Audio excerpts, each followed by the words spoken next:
Hey, what's up, everybody? Peace, peace, peace, people.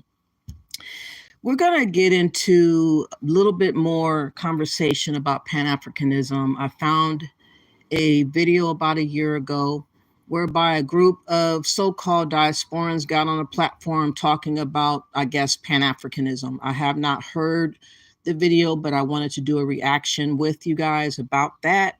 And also catching up on understanding that Pan-Africanism is like a thorn in Black American side specifically. It is something that we're going to have to pull out and put to rest, put to sleep forever. It is not meant to be a benefit to us, but others are selling us this lie that it is. And only the critical minded and the people that are spiritually sound will get my message. Others will not. Others will hate. Others will accuse or be confused, either or. But I'm going to stay on track on talking about this needed topic because it does not end until we end it, as far as, putting to rest Pan-Africanism. Lucky enough, I found a video where this Black American went to South Africa to live. He's married to a South African woman. And he actually gets told by the South African white men or man to go back to America. So he has a video where he is dismayed about how he was approached on live, talking to him about going back to America. But this will be the continual theme of going back to America, because that's where you're from. Basically, when all else fails, that's all you got. And most times, more than not, you're going to fail, and it's done by design that you will fail.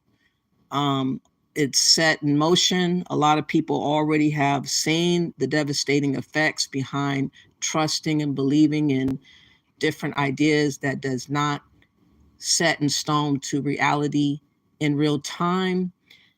But let's look at this. This was funny to me, because he is really distraught about this white guy telling him from South Africa, go back to America. And more of us are going to hear this, or we're going to feel this.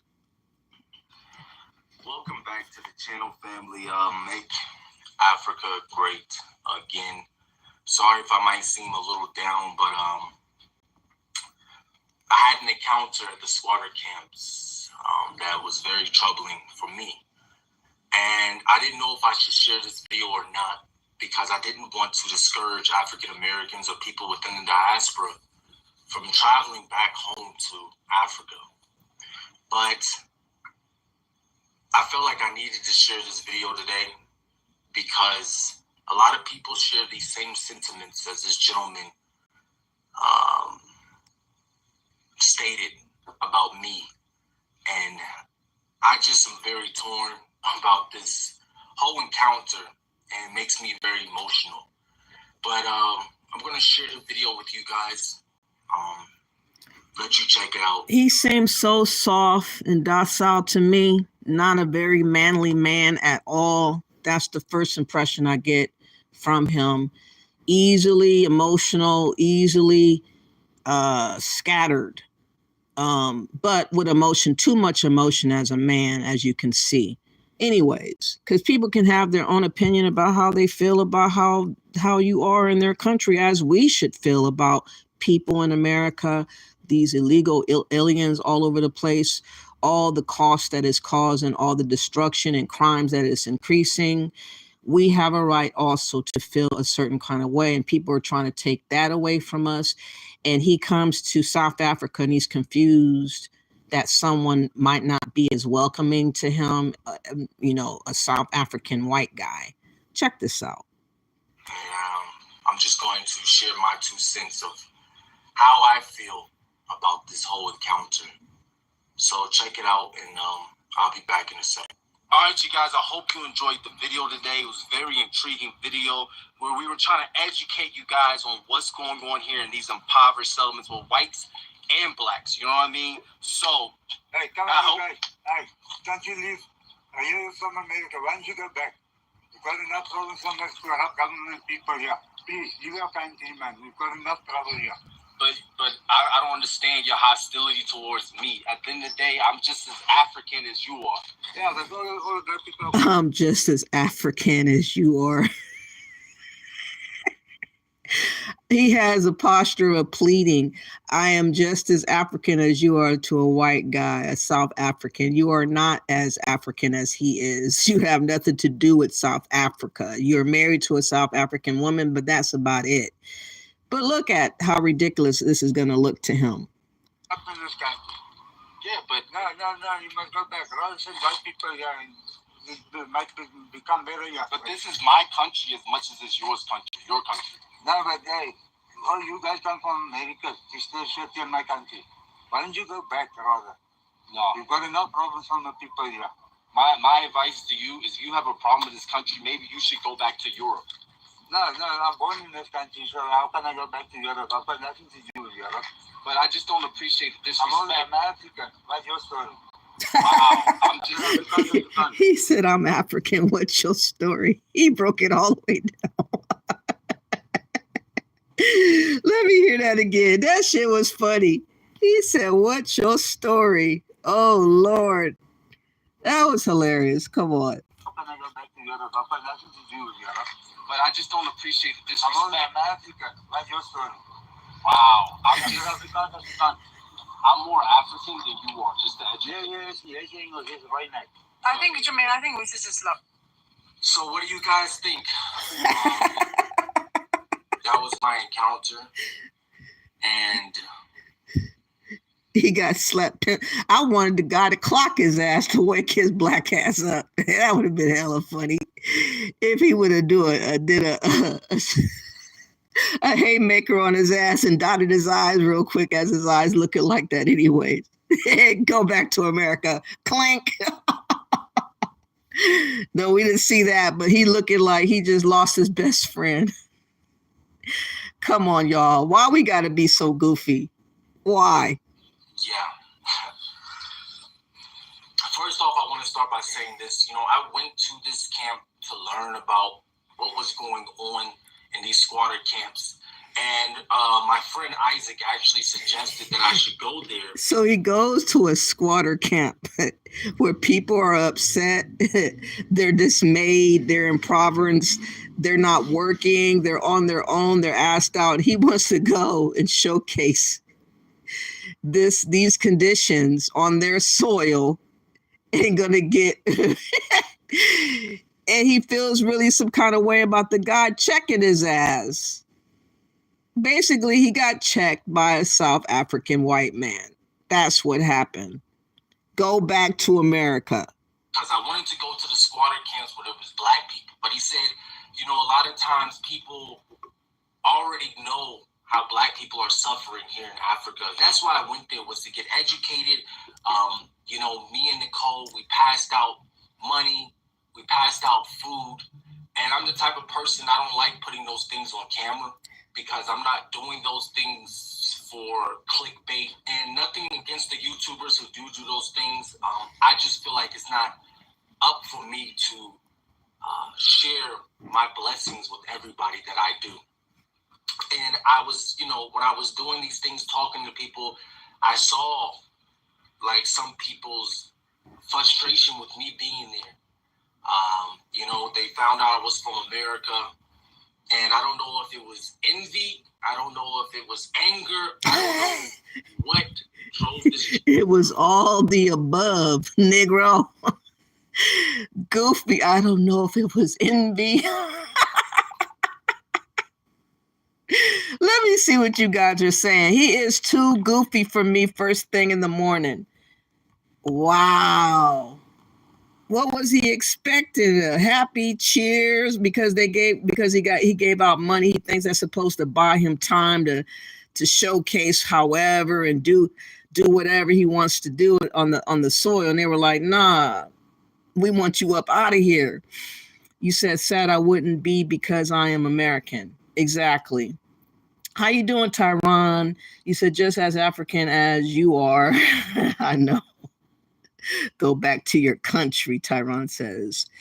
Miss D, that man said, if you are FBA, be proud. You have no African customs. He's married to a South African woman, so I guess he's more with reason to be there, but it's not his land. He should be very, very careful and considerate about how he wants to display certain areas of South Africa. Obviously, he's finding out that you can have some issues. That guy could have held off and hit him. He could have gripped him up. He could have did something to him, standing there like that. But yes, he's a Black American goofy, somebody that you shouldn't want to follow behind. But he's trying to persuade us to leave America, those types. Very soft. And he wants us to go the same route as him, escapism. The same weak shit, the same weak sauce. You said, just because you're a Negro don't mean you're an African. We're not African. That's right, Tyron. Christine Marshall says, I don't know why no one's not talking about the 23 non-human bodies that were found in the P. Diddy raid. I didn't hear about that. I don't know if they're clones or technology, but there were 23 now human bodies found on house. Then why is P. Diddy not arrested, if that's the truth, Christine? I haven't heard of any bodies found. Let me know where to go to find that specific information that you are saying. Easy says if he meets the right black South African, he would be told the same thing, his stupid ass. No, if he meets the wrong black South African, he could find a tire on his head and put ablaze is what he could find. He should know better not to mess around in those slum areas of South Africa with the black or the melanated, because they would douse him down and they will put a tire on his head and they will put him on fire. They have done it. Don't y'all know that that's what they do over there? Let me see if I can find a video that has happened, I guess, with other foreigners, foreign blacks, like from Nigeria, Zimbabwe, anything like that. That's how they handle it over there. South Africa tire.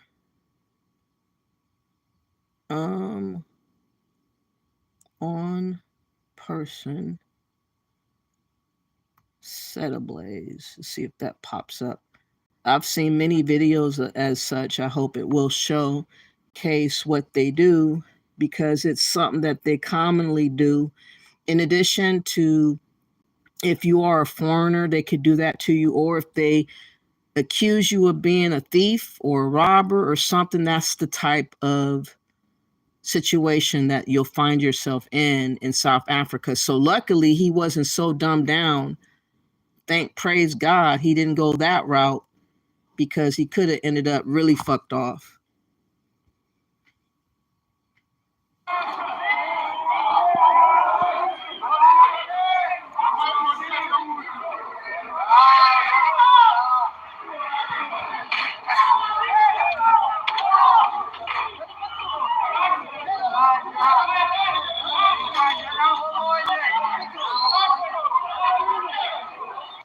Okay, that happens often in South Africa, and he chose right in this regard, going over there where the whites were versus the black poor ones, because it could have been really, really ugly for him. They don't find it kind to go over there and showcase their stuff as much unless you're a white person. If you're a white person and you're showcasing it, they'll welcome you. They'll have smiles. There was one video where one guy had a machete in his hand. He was talking about, yeah, we deal with foreigners that come over here. And she was like, well, I'm a foreigner. What about me? He was like, no, I'm not talking about you. We're talking about the others that's taking work from us. We do this to them. It was like, okay. So let's get back to his goofy video. Again, I don't know what's going on with these men with these mindsets that are soft. They don't have the ability to survive within them. They're just open season prey. So what drove this gentleman to approach me the way he did? Even the first gentleman I interviewed, it was a little hostility there. I don't know if you guys picked that up. And it's just crazy to me to be in Africa and to come back home and still be mistreated by white people. You know, when I was in America, I used to go to these protests for Black Lives Matter in Orlando, West Palm Beach, and I would march the streets and I would lay on the streets and I would scream Black Lives Matter and protest. He was one of those ones that was in Black Lives Matter. Oh my God. Anything influences this guy. Wow. He's an open canvas for anybody. He said he was laid out in the streets for Black Lives Matter. Come on, y'all. Hold up traffic. I was once one of those people, right? And I remember this white person came to me when I was protesting, because you have counter protesters that come to counter your protest. Imagine. And then this white person was yelling, if you guys don't like it here in America, go back to Africa. Go back to Africa. And here I am coming back to Africa to still be told by white people that I'm not African enough and I need to go back to America. It's just sad. More than anything, I'm not even angry at that gentleman. I'm more so saddened at the fact that he views us black people, not just me as an African American. He was even saying the black. Why would you care what others think about you? Let's start there. Why are we so concerned about what other people think about us, call us? It's what we call ourselves. It's what we think of ourselves. It's what we do with ourselves. All this other stuff is not called for, but yet here he is. People are destroying this country. It's sad to see how our people are still being treated even after the apartheid era. And I just have a lot of mixed emotions about the situation. I didn't know if I wanted to post it because at the end of the day, you know, that guy, he could be on drugs. But I felt like I had the need to post this because a lot of his sentiments and a lot of things he's said is not the first time I've heard this before. And I have heard from other whites that black people are destroying this country. And I thought I needed to share this with people because these conversations, these uncomfortable conversations need to be had because a lot of people are suffering here in South Africa. Not just whites. There's more blacks here suffering than there are whites. And for the whites that feel this way, maybe you should go back to Europe. Don't disrespect me on my land. Even though you might not feel like this is my land. This him and his land, y'all. Damn. He's going to have to learn the hard way. They all got to learn the hard way, apparently. Doesn't give a damn what you declare, dude. It's not your fucking land. You're there on borrowed time. You're there by the grace of God. And you should hope that it remains that way. All this other type of talk, dude, miss us because you don't know what the fuck you're talking about. It is not your land. It will never, ever be your land. You are American. Is my land as much as it is your land. And as Gareth articulated to me and Nicole, a lot of whites who find themselves there in those squatter camps, they're there by choice. He told me and Nicole that due to his poor choices of using drugs and abusing drugs, he found himself in those squatter camps.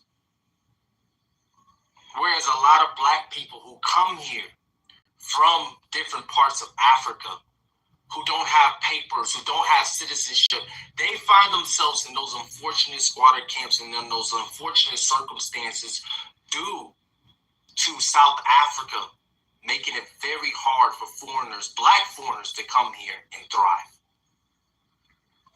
So I just want again, he cares about the people of South Africa. Let him tell it, but he doesn't care about us unless we leave America. That is all he got.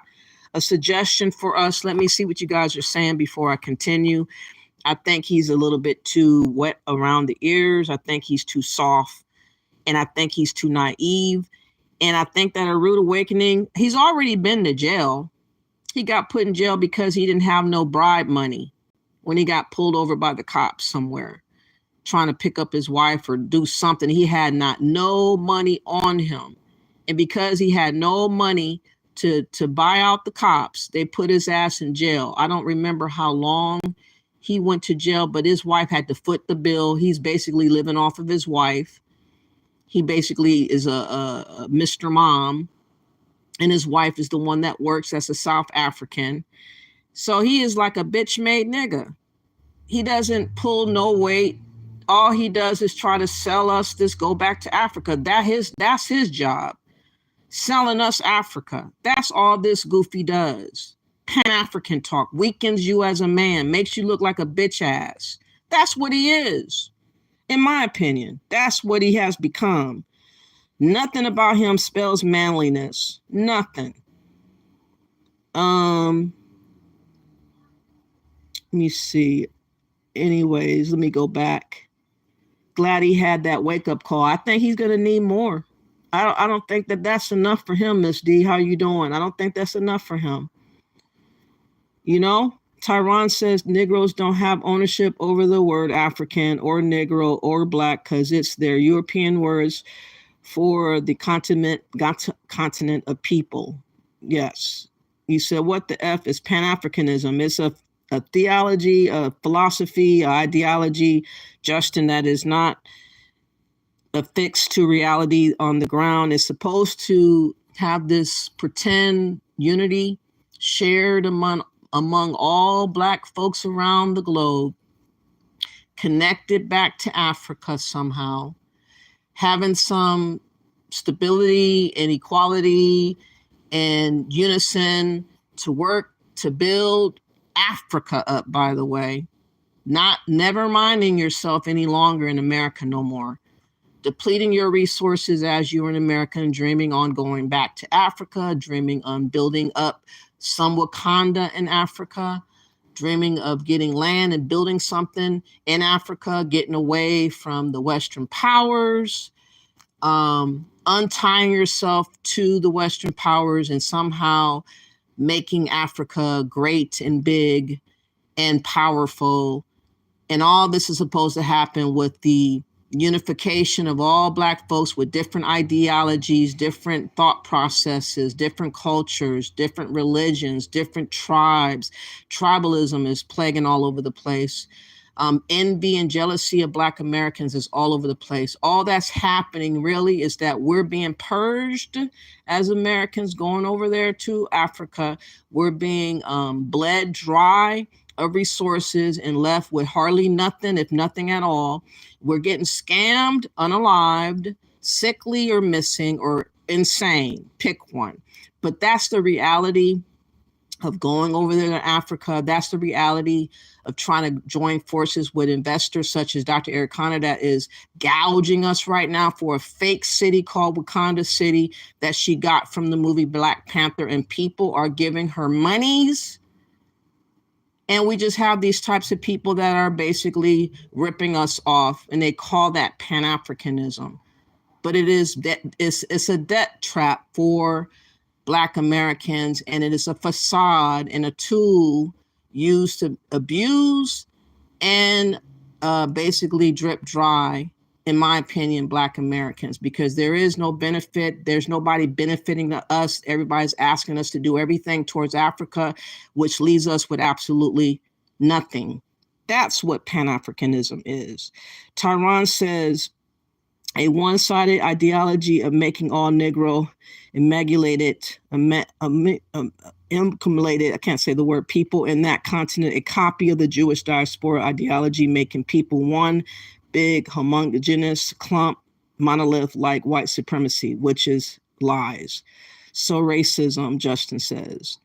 It is Black supremacy on the other coin of white supremacy thought process. But the difference is that Africa is being colonized again, and it is globalized as well with all the other types of nations that's living there. It's not like Africa is without other nations in it doing a lot of different things there. China is running amok in Africa, building all over the place. So many loans are being shelled out to African leaders who are corrupt, and they're indebting their people for futures to come. It's already done what is being done with Africa. There ain't no changes significantly that's going to change what they're doing over there. So telling us that we somehow can be the missing link to make things better is just a lie being spun to us that many of us dumbly are believing. So my channel is here to shake you from your slumber and let you see the reality of what it really is and what they're asking you to be like, which is punks, goofies, lying to yourself, delusional, and broke. Tyron says, technically, it was meant to be ideology to fight anti-racism, but its history shown allying and negotiating a Black ethno-state, separatist dictatorship, and pushing white supremacy. It does definitely help the white supremacy to basically untie us from America and make us somehow landless and not American. And that's what Pan-Africanism is trying to convey to us. And we're not falling for the hokey doke, but that's what they're selling. Yes, he was a BLM clown. I can't believe it. That's just crazy to me. Yep, he was a fool ass nigga, Tyron says. Easy X says African Superstar just released a video response to the lady in Ghana. Interesting video. Check it out. I've seen some of it. She was basically doing slick slap remarks while Passport Traveler was in the platform in the chat room. I heard her saying, "Don't blame Ghana for this," and "How can you blame Ghana for that?" I heard it. Justin says the fact that people are so obsessed with police shooting Black people but don't want to speak a word about the amount of black on black murders when it's majority of violence on them is hypocritical. Well, it's not hypocritical, Justin. It's two different separate conversations going on. The police has no right to just be willfully, willy-nilly shooting people unarmed for no due cause, just like he doesn't do for other people. His job is to police. His job is to restrain. His job is to control the environment, not just go shoot, blindly to just Black folks, okay? That is a separate issue from Black on Black crime. Yes, Black on Black crime is terrible, and that should be addressed among family members and among our society. A Black community talks, and we do showcase on my channel some of the crimes that have happened, not all the time, because Pan-Africanism is a big topic on this platform. But I do talk about some of the deaths, some of the reasons why unaliving of Black American women keeps happening, the femicides that happen, getting involved with the wrong types of individuals, and things that are continually happening and escalating when you are picking the wrong person to deal with or be in a relationship with. So those are separate things. The police got to hold their own weight on what they're doing wrong, and you can't mix two different topics into one and call it the same. That's what you're trying to do. So that's pretty hypocritical of you, Justin. Miss D says they're not our people, but we still respect humanity. I don't dislike anyone. I'm just telling you, if I didn't acknowledge you 10 years ago, 20 years ago, 30 years ago, 40 years ago, 50 years ago, why would I start acknowledging you now? You're not my people. The only people that I acknowledge is in America who have lived and died here in America because they are of me. They are a part of me by paperwork or blood related, like for real. All this other hypothetical, those could be your people over there. Maybe some of those people that are still related to you. No, they're not. 400 years later, we're not related. I'm sorry. You cannot trick me into lying to myself. I'm not into lying to myself. Mr. McKinnon says, have y'all seen what's been going on in South Africa lately? Why are there over 1 million white crosses on the highway leaving South Africa? I don't know. I haven't heard that before. I know that was a joke. It is not his land. It would never be his land, Justin. Tyron says it's a white man's world. You just live in it. And why is this circus clown in South Africa claiming he's an African American? I bet Hugo Weaving or Richard Dawkins would tell him go back to America. Yeah, he has a wife though, so he has a bit of a reason to be in there. She's the one working. He's the one that's a Mr. Mom. He got time to get on the camera. He got time to go to jail.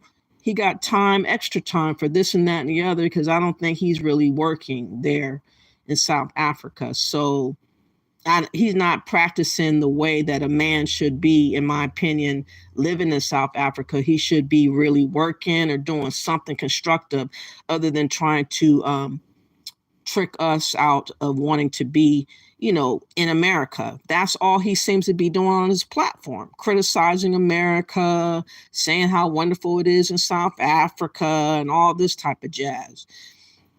Miss D says he's going to find that most Africans don't want him there. Yeah, he's going to find out. He just need not run into some of those blacks or melanated South Africans, because they're scary.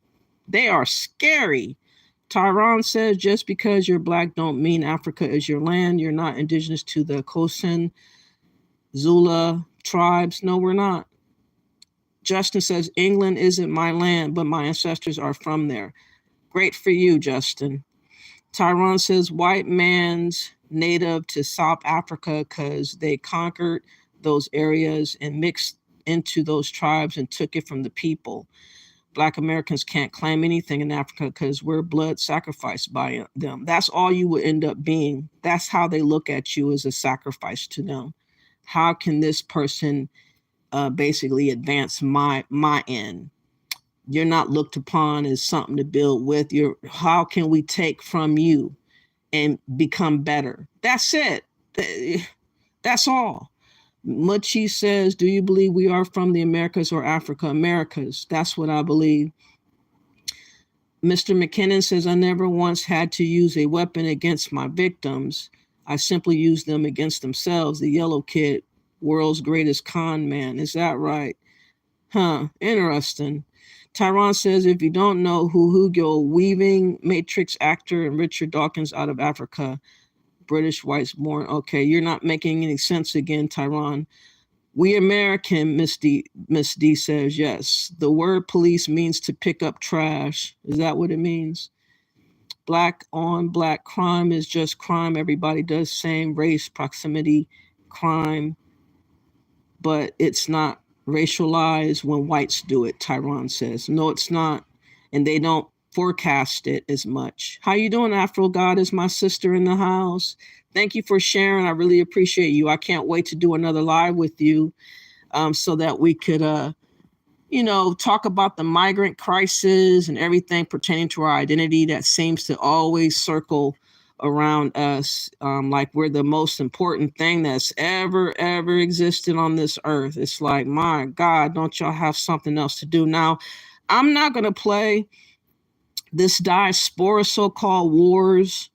This comes from viral debates. This was a year old. I have not seen it, but I think it's going to be interesting how the conversation goes. They have about 8 people on the platform. They're all mixed up. I don't know who is who. Some of them, I guess, is going to describe who they are before they go into the topic. And it's about Pan-Africanism. Is it dead? And I say, yes, it is. And it should be dead because it's not a benefit to us. It's a facade and it's tricking us out of everything that we got, leaving us with absolutely nothing. That's going to be the continued efforts of Pan-Africanists to keep us spending or trying to break ourselves towards Africa. That's all they have for us to do. Break yourself. Rashad, are you there? Okay, I'll skip over Rashad. I know that he is. I think you're breaking up a little bit, or maybe it's me. Is it me? Can y'all hear me? Now we can. Okay, there we go. It's breaking up. Okay, my dad's side of the family is from Sanderson, Florida, which is like it's a small town outside of Tallahassee, that area.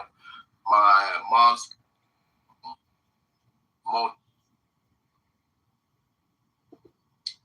It looks like we're losing you, Rashad. So I know that he is definitely.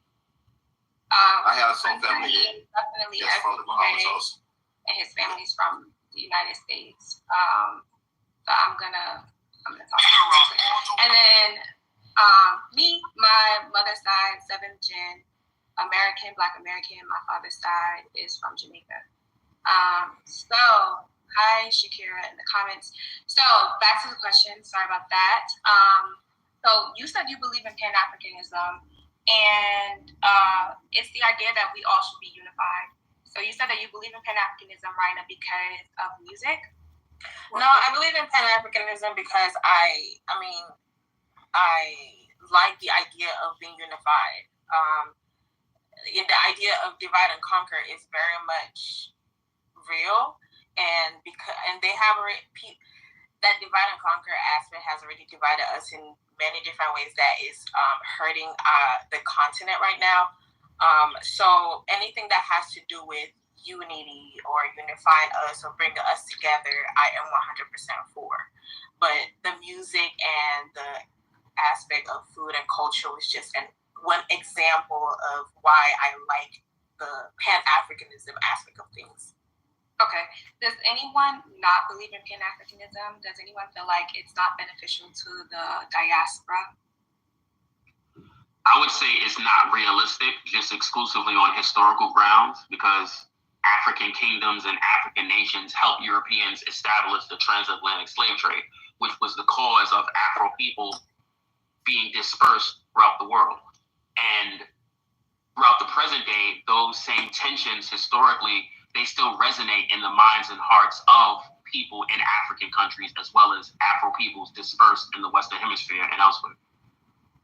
And this is a very uncomfortable conversation for a lot of people to have. Mm-hmm. That's a good point. I was gonna say, I agree. I agree with my brother. I think it's a great idea. I think it would be wonderful if we could just snap our fingers and everybody from the diaspora would be unified. But I think it's kind of fantasy at this point in time, you know. So I think that as Black people around the diaspora, I'm more so of a nationalist, where we have to focus on our nation, because all of us, although we have some same problems, we have different problems as well that we're trying to deal with. And to me, we can't unify as a whole until we unify within our own individual ranks or own individual tribes or ethnic groups or nations. So I agree with your brother just yeah. I'd agree also. I don't believe that Pan-Africanism would work, especially if we go back to one of the pioneers, somebody by the name of King Alfred Sam, if I remember right. He came over to America telling people, the Black Americans, that there's diamonds all in the rivers and such like that.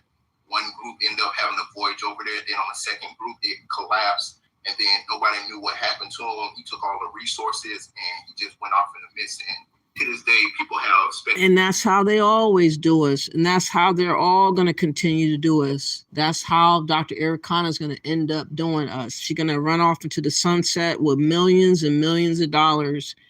No one has seen any proof that she is building any so-called Wakanda city, but she's been getting and gouging as much money since 2019 with all these plans, and people just throwing money at her like she is like she's God on earth. It's just really amazing to me how easy and gullible many of our people are by just being painted a picture of anything. They say any damn thing, and we just be like, okay. Regulations of where he's at, but they don't actually have concrete evidence now. So Pan-Africanism, for the most part, have had a shaky start even since its inception. Okay. All right. So let's just get to the issues. Why do you think that we have issues amongst each ethnic group, Africans, Caribbeans, and Black Americans? What is the core issue in your perspective? Why do we have so many Twitter wars? Why do we have so many disrespect? And what do you think is the core issue from the time you first encountered the diaspora to now? Before I let her finish, I'm going to say fair use of all videos for educational purposes under 107 of the Copyright Act of 1979 for education, observation, research, all the above, entertainment, fair use. I would say the main thing is our differences, and a lot has to do with anger. A lot of people are angry with how things panned out back in the day. A lot of people, when you're different from someone, or you feel superior to someone, or when you're different from someone and you're angry, you tend to feel superior to them, and then it just causes a lot of like. Who feels superior? Just in general, just the idea of when someone is different from you. And so the first thing she brings out is someone's feeling superior. So she is trying to angle and pinpoint and point a finger at somebody, but she's not doing it. She's passive aggressive. I believe she's trying to say Americans, but she's not saying it, talking about, we're different. Yeah, we're all different. We come from different lineages, different histories, different ideas about who we are. and why we're here in America. For instance, people that have just got here have other allegiances to their other home countries and their own peoples, where they come from. And I, of course, have allegiances to Black Americans in America. That doesn't make me think of myself superior. That means I am someone that thinks about survival for us as a people, and people don't think that we should think of ourselves in such a way. They think that we should be selfish, or not selfish, but selfless, and just give ourselves unto the altar. And if you don't act like that, a lot of these immigrants have a real issue with us as Black Americans, because they think somehow we're supposed to play that selfless, lay down on the ground and let people just walk on you and continue to walk on you. And if you stand up and say, I'm not taking that, I'm not being abused like that, then somehow you think you better. But that's not true. We're trying to survive just like you are. And we're not putting you ahead of us either, because we intend to survive as you do. Oh, you feel like you don't have anything in common, then that's where the fighting starts, as opposed to embracing the differences and still like, okay, like we might be different. I'm going to embrace your difference. I might learn something from you. I might learn something from me. But I think people are just so caught up in the anger of what happened in history. Okay. I think people would say that, like, we look alike, right? I'm just saying what people would say. I don't necessarily agree. People would say that we look alike. And some people, like ignorant people, don't know the cultural difference, right? So what would be the reason that someone is superior or inferior, or would consider, I'm just taking what you just said, what exactly in your childhood experience or your experience with your African, with Black Americans or Caribbeans, did you feel that? Well, I didn't necessarily point out who was superior to other. I was just speaking in general terms, because I've seen experiences where African Americans feel superior, and I've seen some experiences where I've heard experiences where Africans feel superior, which honestly, all of that thing is a facade. But that comes from insecurity as well. I would just speak from when I say insecurity, it's just when, and I don't want to sound offensive, but when, like African American, my experience with African Americans have had a very tough time in America, and they've, if you look at back in history, it's like there were always blockers when it comes to either getting this opportunity, getting this opportunity. Racism, pretty much what I'm trying to say. And then you have people in Africa come into the country, and and I guess I would say, I don't want to say having their way, but just like living life, and or it tends to rub African Americans the wrong way, because they feel like they don't feel that gratitude, they don't feel that connection with them. So it's like, who are you to come here and tell us X, Y, and Z? And so that's where the insecurity comes from, and it's no one's fault. It's just, again, that's not insecurity. We don't want strangers coming over here telling us what we need to do for ourselves when you can't do that in your own countries. That's why you're here. So we don't want to hear no double talk. Save it. If you can't go do that in Nigeria, if you can't do that in Haiti, if you can't do that in Jamaica, how do you think that we're supposed to fare better than you, and you're over here with me? Save it. We don't want to hear it. That's not insecurity. We don't want to hear the bullshit talk. And y'all don't get that part. Understanding and lack of sitting down and just accepting each other for what we are, kind of thing. I don't know if I explained it well. Yeah, maybe I was picking my words. I didn't want to okay. It's fine. I don't think you, like, in this conversation, I feel like we don't need to pick our words. Just say what you feel. But thank you. Does anyone else want to share, like, why we have issues, why we think like we have issues? Yeah, I wanted to share. I think it's also just a lack of education. Like, I can give you like a couple of experiences that I have had that really boil down to like lack of education. Like, I'm from the DMV area. I now live in Brooklyn, but I've also lived in South Florida. And so I went to Florida 7th to 9th grade. And in the DMV area, we don't really have a lot of Haitians. Like, the Haitian community is not big, but as y'all know, like in South Florida, it is. So when I moved down there, already the things that I was hearing from everyone was like, Haitians are dirty, they eat dog, like all these different stereotypes. Now, someone who has never been around a Haitian community, I'm hearing all of this, and that's my first impression of what Haitians are. So that like lack of education, I'm just hearing what everyone else is saying. That's what I'm running with. Of course, I'm not like bullying anybody, but when I think of Haitian, that's automatically what I thought of, because that's what they were saying about them in Florida. Moving to New York is kind of different. Like, I didn't grow up here, so maybe if you grew up here, you had a different experience, but people were proud to be Haitian. There's Haitian restaurants that are like fine dining, like people go to, and like it's an experience. Like, your Haitian experience in New York, for me at least, was different than what it was in South Florida. So that kind of changed my view.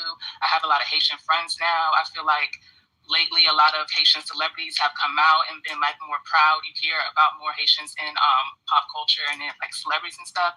So I feel like that's one situation where it's lack of education. Or another situation is like a lot of people just found out that Lala Anthony is Puerto Rican. Like, she speaks fluent Spanish, like she's Afro-Latina, and a lot of people are just realizing that. And she did an interview where like, yeah, people don't associate me with being Hispanic, like they don't understand. Or I'm sorry, I watch Love and Hip Hop. Like, I'm into that. And I remember there was this one situation where Amara La Negra was saying, like, people always were thinking she was in blackface. They didn't believe that she was Dominican and that she spoke Spanish. Like, they had a whole argument on the reunion where the other cast member didn't even understand the concept of being Afro-Latina. Like, he was calling her, like, a liar, or like, he was just... That's a good question. Not to cut you off. Are Afro-Latinas part of the diaspora?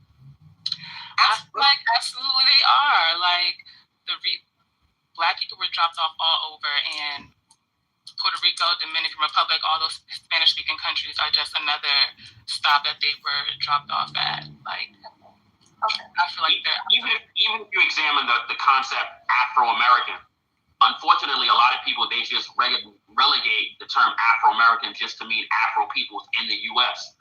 But if you really want to be technical, that term can apply to anyone of Afro descent from Canada to Chile, because the entire Western Hemisphere is the Americas. And we as Afro people in the Western Hemisphere for 5 centuries, realistically, all of us can be Afro-American, regardless of where in the Again, another goofy, erasing our identity. The first go-to conversation that you can think on is trying to include everybody on top of our identity. This is another goofy. This is what I don't respect about these types of people. Men in general, they don't stand for nothing. They think that we're supposed to fall for everything. And now we're supposed to share our identity with anyone, everywhere, let him tell it. Let me see what you guys are saying. Again, our identity is always under erasure. People are always trying to minimize who we are in this country. They're trying to treat us as if we're still slaves. And that's the mindset of Pan-Africans. They want to erase the meaning of us as a people, and they want us to give up our monies and stuff towards Africa. And they want us to be absolutely not belonging anywhere, but beholden to their debt, or giving up our money, our dollars, to their economy versus our situation here in America. So Mr. McKinnon says the first 2 sentences of the book, Central Harmony, written by anthropologist Confucius, says what you are born with is morality, and the cultivation of the morality is culture. 2,500 years ago, morality was understood as something that you were born with beyond your control, and the cultivation of those things became culture. I think I might have read that. Hold on, did I read this? We are not African people. We're far removed. We have nothing in common with African people. It's not a hate. It's just an acknowledgement of truth. We share nothing in common. We don't even serve the same God. We don't have the same idea of anything, culture-wise. And I'm just not trying to fake myself out into believing in this lie of Pan-Africanism. So I'm not going to claim to be an African. No, I'm not. Mr. McKinnon says there was once an Ethiopian king who was constantly being attacked by his rivals.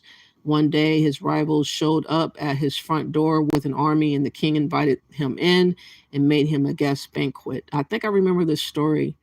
While he was enjoying himself, the Ethiopian king and his attacker were enjoying food and dance and drink. The king sent his soldiers out to the army at the front door and gave them food and drink. When the rival returned to his army, he found that they had abandoned their leader and he had no one to fight for him. This is how they divide and conquer.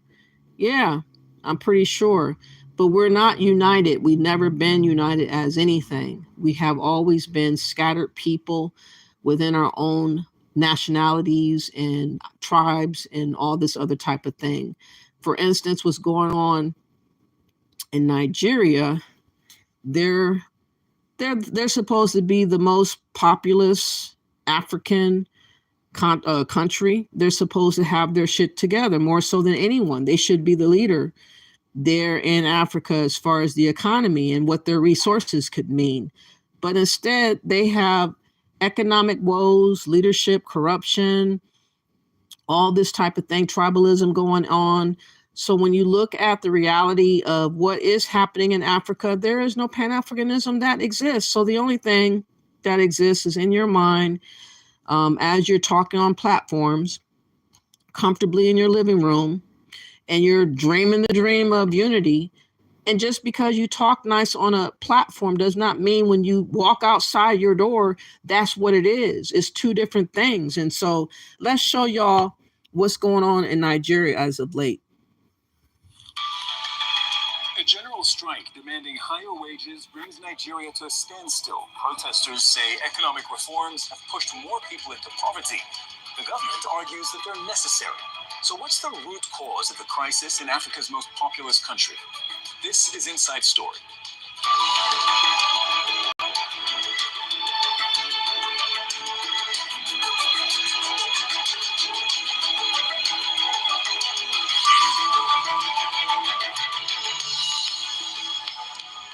Hello and welcome to the program. I'm Cyril Vanier. Nigeria is a resource-rich country. It has Africa's largest population, and it's one of the world's top oil producers. Yet, the nation of more than 200 million people has struggled with corruption, economic mismanagement, and a weak currency.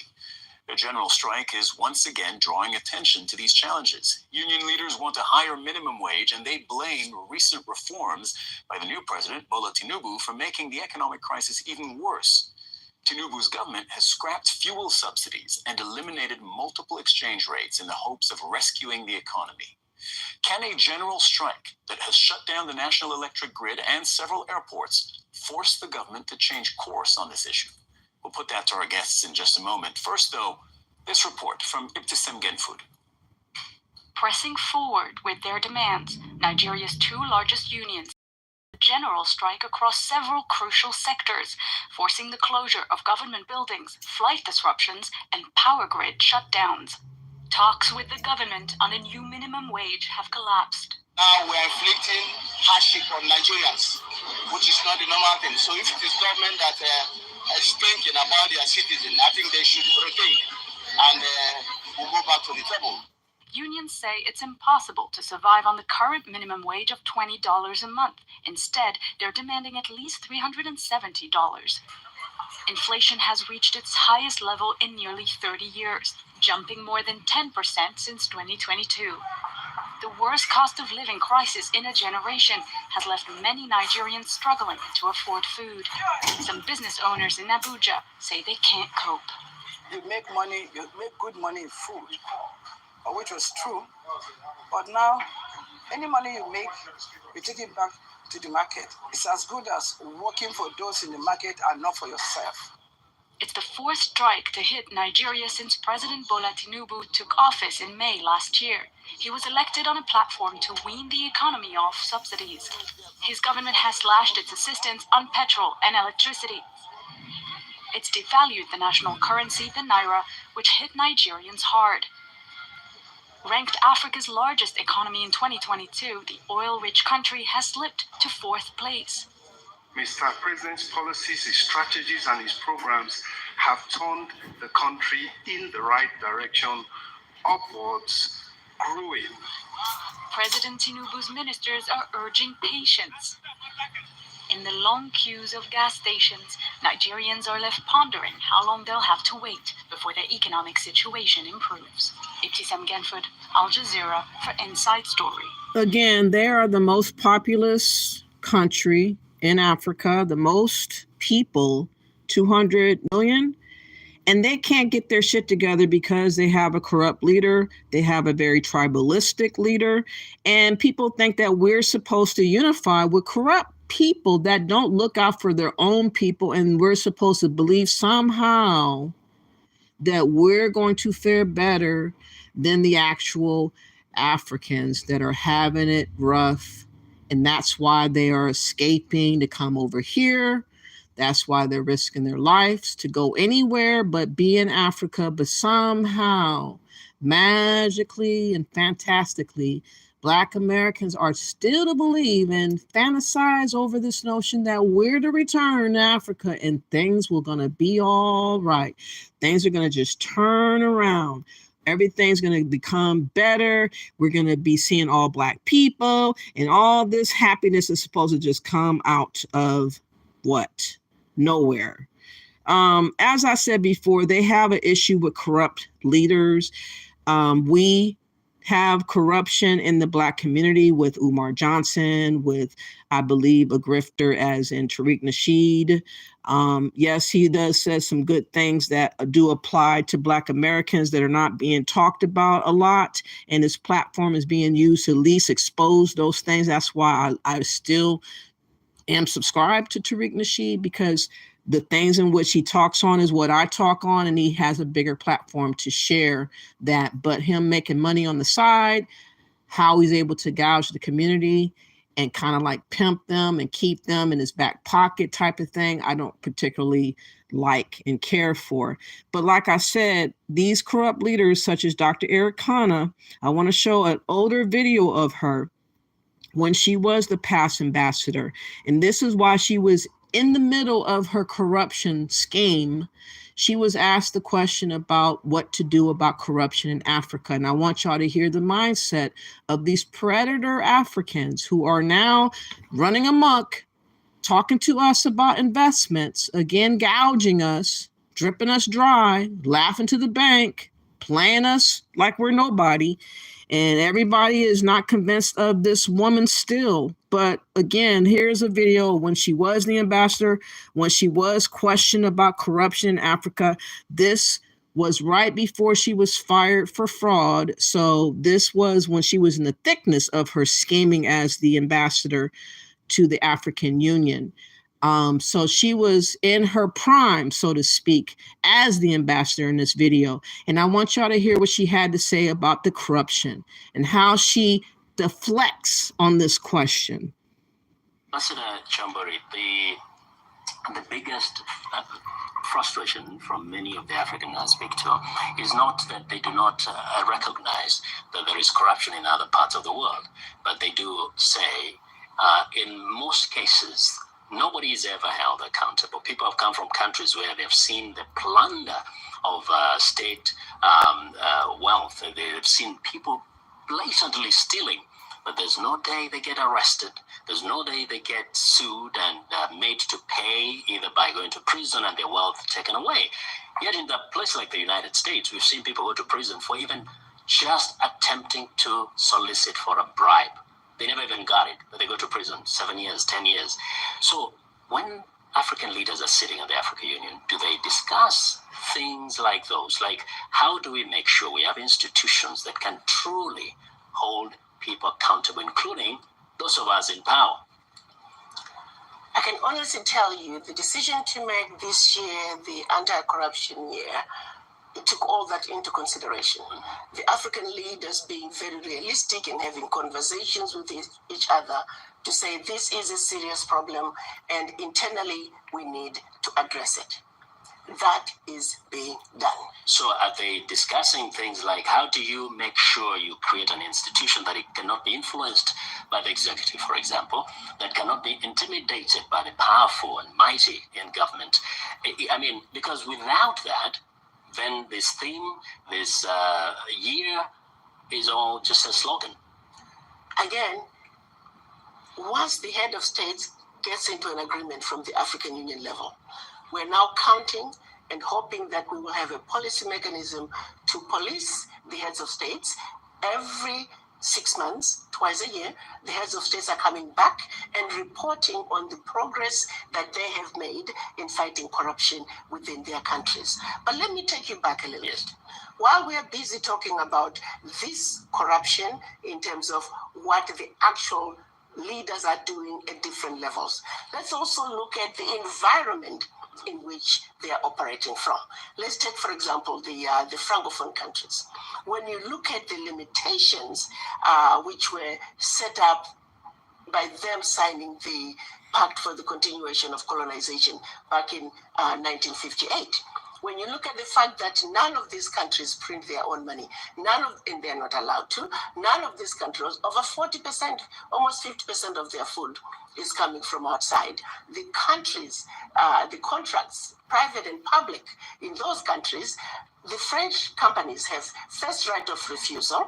When you look at the fact that their own mineral assets... So he asked the question about what to do about African corruption. How can they win the war on corruption? She wants to talk about France. That has always been her go-to in discussions about whatever is going on wrong in Africa, just blame it on the French. And that has been very successful in her strategy, because she's climbed higher and higher off of the so-called notions of calling out France and what they're doing to 14 different countries of Africa. And it masks anything that she does wrong, because she can hide behind her speeches. She can hide behind telling the so-called truth to power, and at the same time rip off and do her own little scheming and however she's maneuvering at this time as the African Union ambassador. She was gouging monies for ghost entities that did not exist to the African Union.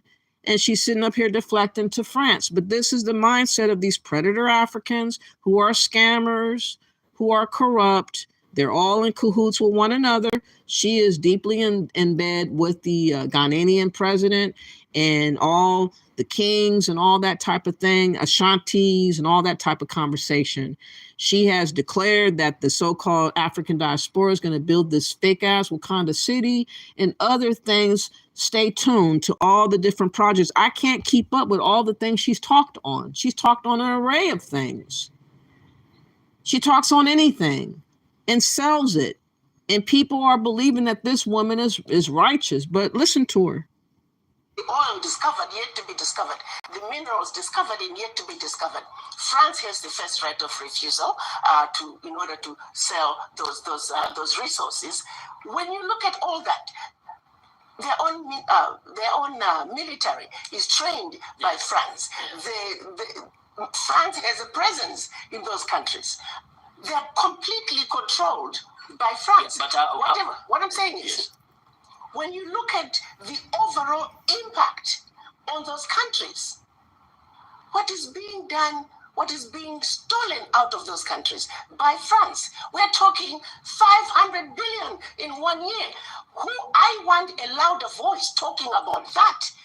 We're talking about 50 billion in 1 year going out in terms of corruption. I'm also saying I want the loudest voices to talk about the 500 billion. But let me finish. Yes, ma'am. Because if this 500 was to stay in the continent, maybe we will have enough money to do more for the people. The Francophone countries are being left with about 15% of their reserves. There are those, though, who have more money. I'm saying, we're saying those have more money. Yeah. It's a case of who's got the larger crumb. Yeah, let me finish. Yes, who's got the larger crumb of the crumbs under the table? Yeah. That's what I'm trying to say. So we're busy fighting. No, because this is a very important issue for you. Mind you, she was very, very self-righteous. And this is the same time that she was in the thickness of her scamming and of her gouging the African Union, using their logo, pretending to be having all these different businesses, talking about Pan-Africanism and all that.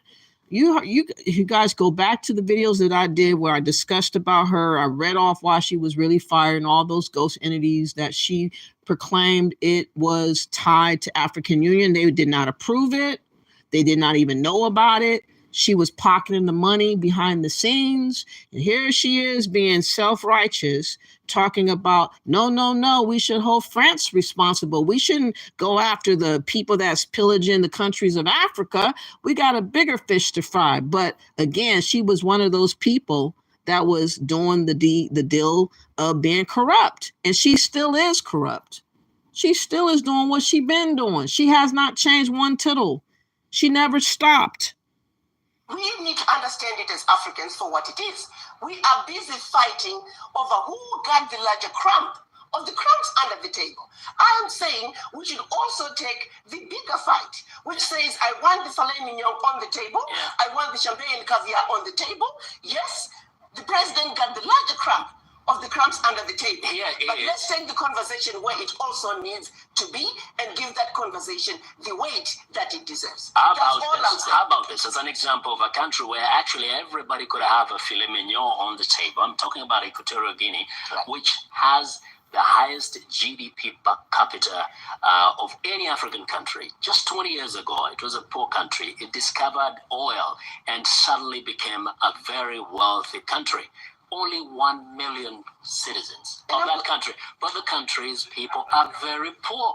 They are very poor, except for the president and the family of the president. The son of the of that country's president was actually prosecuted in the United States for money laundering. The children of some of these people have billions of dollars. They have wealth that is invested in other countries. So how are you going to tell these people that their problem is because of France, when actually they can see the children of their presidents gallivanting around the globe and enjoying the wealth of the nation, of the oil money? Okay. Exactly. So she thought she was going to get away with addressing the question, and he brought it right back to how the leaders are really acting like. And she's one of those people that do the same exact thing that all corrupt leaders have done. So she's definitely going to have their back.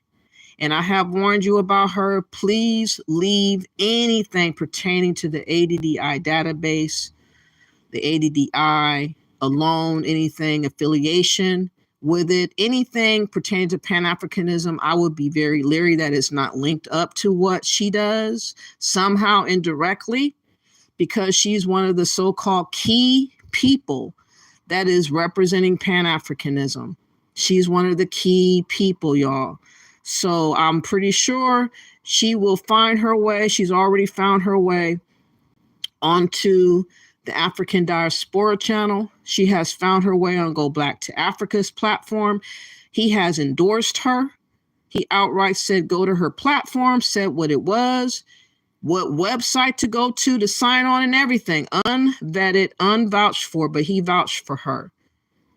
And she's been around since 2019, and I'm afraid that we're going to get a rude awakening. I don't know when it's going to happen, but when it does happen, I hope to be the one to break the news first. I hope to break the news first. But let me see what you guys are saying. She is the queen bee of the Pan-African scam. Queen bee. Queen bee. Ain't nobody higher. Nobody's higher than her.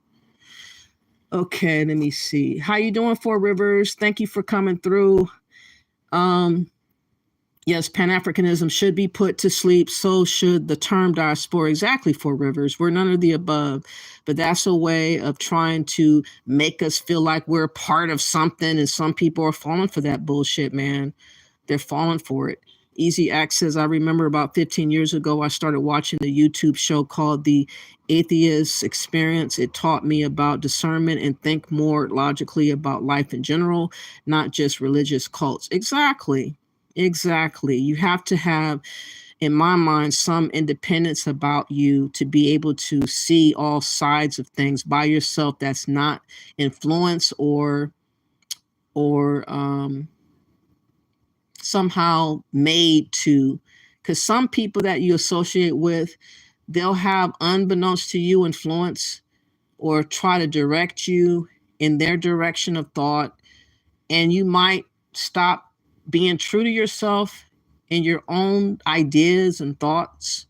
That's why I find it very important to only have one-on-one relationships. I don't really fare well in groups because I don't like that group tank talk or thinking.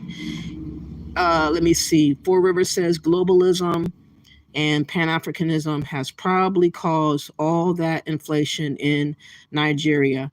They are unfairly raising the prices to meet the global market rates, even though their citizens don't earn much. Exactly. Globalism is playing tough in Africa right now. It is being globalized again, in my opinion. Is there any way to find out how many Black Americans are signing up for Arikana's projects? There's no way of knowing unless you go. I don't even know if you even go on that database. They probably just leave a box for you personally to personalize your information onto the system while asking for donation. That's pretty much how they have it. I don't think you can look, engage, and see. It would have to be someone that's probably working with her that would have to leak out pertinent findings or information about what she's doing and how she's moving. All I know, she's not showing no proof of building no damn Wakanda City, but been talking about it for years. And she's gouging all this money. And she gives herself wiggle room, talking about, oh, it's going to take about 30 years. So she can just gouge money. Just keep on gouging. Anyways, there's no way that I would never dare go on her platform, even play like that. I don't even want to touch anything pertaining to her like that. For Rivers, he's correct. The African presidents and their families are usually the only ones benefiting from those countries' wealth. Exactly. And that primarily is the problem that they have, that they need to sort among themselves, which is going to take an awful lot of time to convey and convince other presidents to stop doing what they're doing, because they've been living high off the hog. But that's not our business, and that's not for us to correct or even play around with trying to seem like we can fix things. Fix what? We need to fix ourselves. For River says, it would be good to be able to find out who are these Black Americans that are falling for Arikana scams. As I said, for Rivers, there was one person, a lady, who went on that bitch made niggas platform, Pan-African Strikes Back Again. She went through a whole array of story about what Dr. Arikana had did involving gold, and that they got done dirty. And she expressed it. And I was going to showcase that video the very next day, and that video went down. I believe Dynasty Mir told that bitch nigga to take the video down, so that Arikana can still reign supreme with this falsehood that she's spreading, all this notion of conviction for Africa and Pan-Africanism. So he took the video down like a bitch. He also exposed her also on his channel for the firing of her. He acted like he was the first. 3 years later, he found out information 3 years after I did. He tried to act like he was the only one that talked about it. I was like, look at this bitch ass nigga. I've been talked about it. But he exposed the true nature of her firing, but he would not leave up that video with the testimony of that woman that talked about a group of hers, was a partaker of investment involving gold, and somehow they got done dirty. And he took the video down. So there are glimmers of stuff that's being talked about, but people want to spare her image over sparing us. They want to spare the image of Pan-Africanism above saving and sparing our wallets and making us be done dirty. They rather us continue being done dirty. And this is supposed to be a Pan-African, supposed to care about all Black folks, but you want to make sure that we stay in harm's way with that information. That's why I can't stand Pan-Africans. They're the biggest contradictory bitches ever. He has a way to really expose her and showcase her and not have people fuck with her like that. And he took the video down, but he's Pan-African. But I'll tell you how Pan-Africans are and how they work. They don't have ethics. They don't have integrity. They want to keep their bottom line going. They want to keep the facade and fantasy flowing. They don't want nobody to disrupt and showcase the truth for long. They don't want that. You said,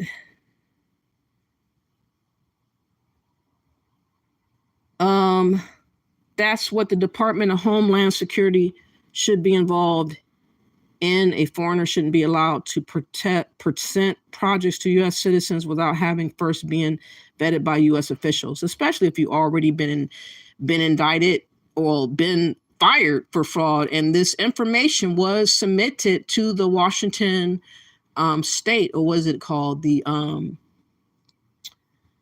it was submitted to a State Department, to the State Department. It was submitted to. That's where that letter that I read to y'all about her was actually for the purpose of being told, you know, by the African Union about her. That's what the letter was about. So they know, at least at the State Department level, what she was on. And they know from me writing my letter to the Black Caucus and also to the what do you call it? The district attorney. I submitted a complaint about her and about the Black Caucus because, again, they're all in cahoots with the likes of her. They were in cahoots with her with this President Otto in 2018. They had a formal dinner where they invited this President Otto to talk about our reparations. That's why I knew it was a matter of time before he was going to declare our reparations. And he did a year later. He did a year later. So this invitation to Africa, again, is to embroil us in getting monies from us. It has nothing to do with us being really related to any of them, unless you just trick yourself out of your mind and believe in that bullshit. It's not real. The district attorney did respond back to my letter by acknowledging that they did receive it, but that was about it. But what I did it for was to have a file, at least, of that information in case a big scandal involves her. And other people are somehow, because they're linked to that database, they somehow have problems with their, you know, their properties or whatever. You never know. She has put, like I said, a memorandum to that ADDI that is liking it to a contract. And it is not legally binding, but it is kind of swaying as to some agreement that you have with a second or third party. And so she's trying to do everything to keep everybody that is affiliated with her somehow attached to everything that her organization is attached to. And I would not want to be attached to anything attached to this Dr. Eric Connor. Like I said, I have warned y'all. Y'all don't have to believe me until it happens. But when it happens, like I say, that only seems to be the time that Black people finally wake up. But it's devastating days, you know, devastating moments. It's like we can't forewarn our own people about what's to come. A lot of people rather see the train crash before they ever would believe it. And it's really a shame because I thought the Bible talked about and described us having gifts of discernment, having different abilities that you're able to do. And I feel like some of us do have these gifts and possibilities, but we don't trust our gut a lot of times, our intuition a lot of times, and we second guess ourselves and we doubt ourselves based off of what society has trained us to be like. Like you have to see proof first. A lot of times, a lot of people want to see evidence beforehand, but I've shown evidence enough because she's already been fraudulent. So I really have already made my case. But the point is, with that other video that should have been available to me, that this Pan-African Strikes Back took down, that could have gave confirmation to warn all of us to really steer clear of her, and that confirmation was snatched. So I'm very upset that a bitch-made guy like him that supposedly represents Pan-Africanism would do that. But that just goes to show you what they're capable of being like, which is dishonest. They're very dishonest people. He said, interesting that you are talking about gold. The war in Sudan is partly over the gold they have in the ground there. The Sudanese, the Emirates, and the Russians are heavily invested there for this reason. Okay. The Pan-African movement has probably allowed that fraud to bypass proper investigation before they start talking to U.S. citizens. This should be illegal. It should be illegal, but it's done online. And she has her, I don't know if it's a 501k or whatever the case may be. I don't know what in the world she is doing overall, but we just got too many gullible people that's in our midst, y'all. And me telling y'all about Pan-Africanism and the vipers that are in the community, such as Dr. Ericana, like I said, it's going to be a big scandal. But let me get back to this video talking about the Pan-African. I'm going to fast forward it a little bit and see if it's going to get a little bit more dicey, because right now they're playing it a little bit too safe. I'm pretty sure it's going to get heated a little bit more than this. At least I hope. Let's see. The way that you actually perceive people, right? So I usually will go to another, if I go to another place, I'm not thinking, oh, Africans are going to be X, Y, and Z. You want to be open and you want to be like accepting of other cultures. And so it's hard for people to, I also agree with Chase, but it's hard for people to come and then they expect for people to be open. And then when those people are open, but we have perceived differences, then people expect, like they get upset. There's no respect on either side. Nobody does X, Y, and Z. It's really, I don't know. It's weird. Okay.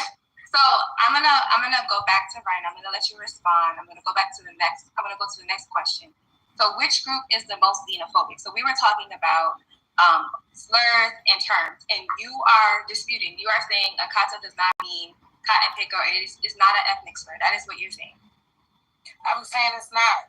It doesn't mean a cotton picker. It's just a word to describe a cat that is away from home. And the reason, and it's not specifically used for just African Americans, because a lot of my cousins were born and raised in America. Their parents, my uncles, call them Akata because they don't know the African culture like that to the core compared to somebody from Africa. So it's just a word to describe someone who is part of a group, but has kind of like, it's away. So a cat that has ran away from home or gone away from home. And so because African Americans are, I guess, epitome of that, based on history, Africans just use that to describe, they're like us, but they're not quite like us because they were taken away from home. So that is how the term came about to be. Is it an ethnic slur? Yeah, from the Yoruba language, I believe, in Nigeria, and then Africans, the whole of Africa, just kind of like adopted the word and use it to describe African Americans or anyone who is away from home. And can I say something real quick? Sure. I was just gonna say, I dated a Nigerian as well in college, and she said it means wild one or something like that. But the problem is, like we always say, as foundational Black Americans, it's always used in a negative light. It's never, look at that Akata who just became a doctor. Look at that Akata who just invented that. It's always, those Akatas are drug dealers. Those Akatas are lazy. It's always so the bottom line is, when we hear it, it's always in a negative stereotype. And I've heard it from adults. It could be. I never heard, and let me just say this real quick, since I've never heard a foundational Black American who was grown call somebody an African booty scratcher. I hear that from little kids in our neighborhood. After you graduate from elementary school, that's a little kid's joke. I hear adults saying Akata regularly. I hear people from the Caribbean saying Yankee regularly. That's part of y'all culture. So that's what I would say in response to that. But I respect what the sister's saying. Y'all got a song out there called "Stay Away from the Akatas" that. I was just saying that. There's a whole song. Right. It's like, what? Whoa, how did we progress to a song? Like, what did we do? It could be context like, hey, you conversating with your mom, like, oh, your friend. Oh, I was hanging out with this guy. I'm really feeling him. Oh, they're like, oh, is he African or Akata? Like, it's just like, is he? That just it's never used in the back in the back. Not really I think that way. It generally just means it seems to be used in a negative way. She's outright lying, and a lot of Nigerians have it bad with trying to lie. She's trying to make Akata seem like it's an okay word for us to hear, and it's meant to say that you're a lost cat out here in the wilderness with no home, nothing. It's not meant to be a good thing. So her trying to make it seem like it's not as bad as others are trying to make it seem as lies. And then I also want to say that I don't hear y'all use it for Caribbean ever. Y'all use it for because Caribbeans. No, because like I said, Caribbeans, they have. I don't know why they don't use it for Caribbeans, so I'm never gonna try to open my mouth and try to. Because they ain't Black Americans. That's why. That's why I know they use it for Africans who have never set foot in Africa for sure. Because my auntie calls her kids that all the time, but it's like as a joke too. Because they're being Americanized. Yeah. And who's Black Americans? They consider us Americanized. Ergo, why they call us a cop. Okay. All right. So Ashley, you said I like to say something really quick. Oh, go ahead. Yeah, it goes back to what she mentioned about there's more of a connection between people in African countries than in the Caribbean. So it will make sense why they wouldn't use that word akata for Caribbean people. But one of the reasons how and why there's such a correlation between people from the Caribbean and people from African countries is because European powers use the same colonization tactics on people from the Caribbean and people in African countries. So you guys are the historical inheritors of the remnants of that type of colonization, and you carry it with you. So when you engage with people like us who are Afro-American in the United States, that kickback is still present. And even like the term itself, let's just assume that the term akata isn't a negative term at all. For you to apply it to Afro-American people as, someone who's far from home, there's a reason why people were far from home. They were human trafficked, and people from African kingdoms and African nations helped to capture other African people in human trafficking. I didn't say all, but it did happen. But can I ask you a question?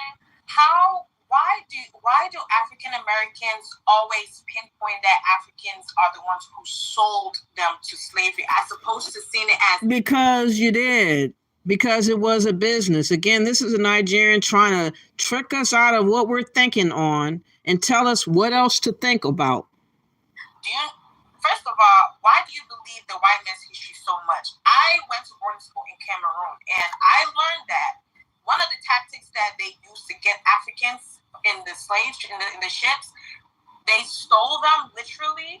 They would what's the word? They would come to the chief and say, "Hey, we just need a couple of men to work for this X amount of time," and those men would never come back. I mean, there were so many different sneaky ways that it got people away. Do you think Africans were proud to? Okay, so I would like to say something as well. Wait, hold on. Go ahead, Rashad. You have the women of Dahomey. They were doing, I think it was 75% of slaves that came through the transatlantic slave trade came straight through there. Matter of fact, they had, if I remember right, they had a tree. They used to have their slaves walk around called the tree of forgetfulness because they didn't want, when those slaves died over there, their spirits to come back and haunt them. They were brutal with their tactics, cutting jaws off, killing. What are your sources? Where is this from? Zora Neale Hurston is one of the greatest. I have never heard that in my life. Okay. Zora Neale Hurston is one of the greatest foundational Black American authors in our history.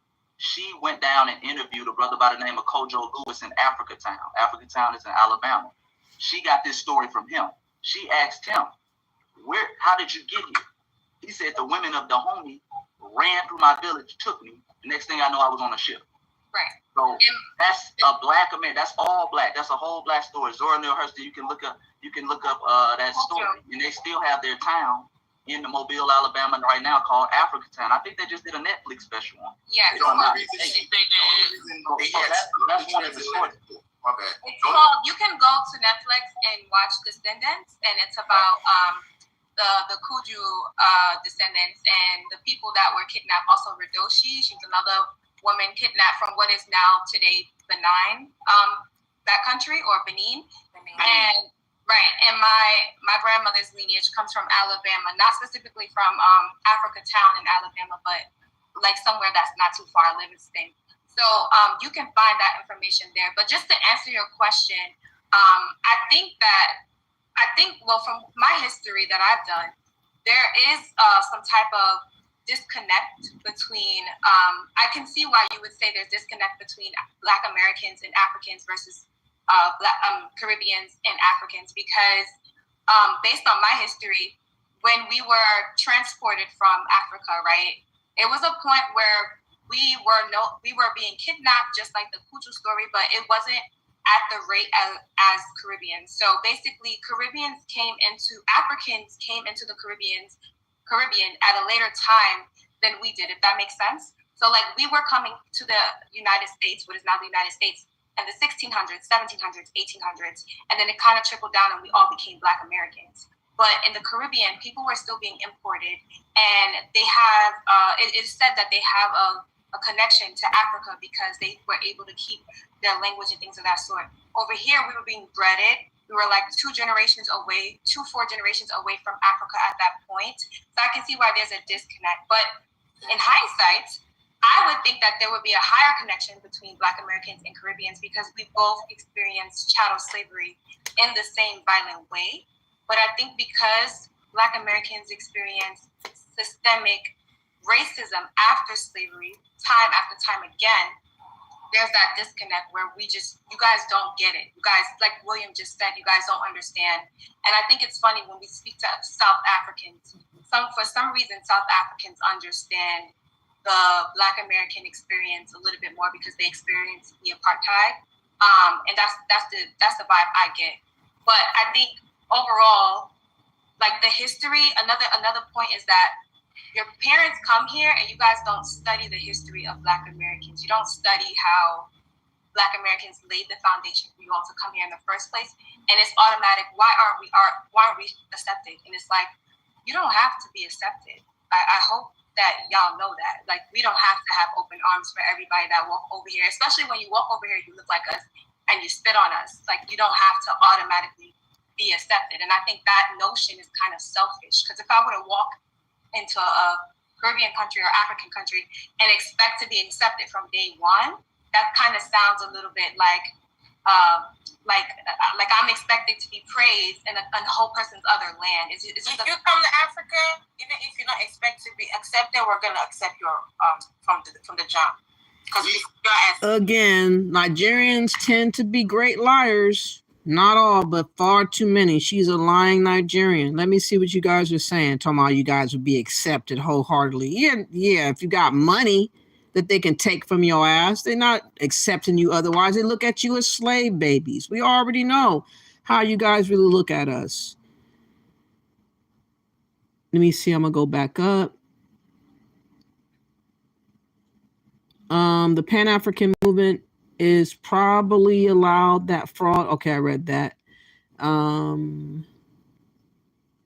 Yes, I'm sure the Sudan war is about the resources there. Also, the genocide of the original dwellers there. Yup. That's what EasyX, or was that EasyX? Where was I? Stop, boo-boos.